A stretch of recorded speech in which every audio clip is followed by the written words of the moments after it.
Drugs case Tollywood లో సంచలనాన్ని సృష్టిస్తోంది. రోజుకో మలుపు తిరుగుతూ అందరినీ దిమ్మ తిరిగేలా ట్విస్టులు బయటకు వస్తున్నాయి.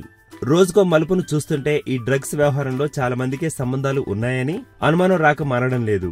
ఇప్పటికే చాలా మంది సినిమా ప్రముఖులకు సంబంధాలు ఉన్నాయని భావిస్తున్న సిట్ బృందానికి రోజుకో ఆధారాలు దొరుకుతున్నాయి.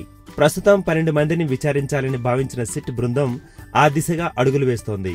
ఈ కేసులో ప్రధాన అనుమానితుడైన డైరెక్టర్ పూరి జగన్నాథ్ను సిట్ అధికారులు ఇప్పటికే విచారించారు. తనకు డ్రగ్స్ అలవాటు లేదని, ఓ ఈవెంట్ సందర్భంగా పబ్లో 2-3 సార్లు కెల్విన్ను కలిశానని, అంతకుమించి అతడితో ఎలాంటి సంబంధాలు లేవని, అతడిని తర్వాత ఎప్పుడూ కలవలేదని విచారణలో పూరి చెప్పినట్టు సమాచారం.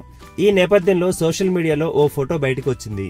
చార్మి ప్రధాన పాత్రలో వచ్చిన Jyothilakshmi movie trailer release function లో పూరితో పాటు కెల్విన్ కూడా ఉన్నట్టు ఆ ఫోటోలో కనిపిస్తోంది.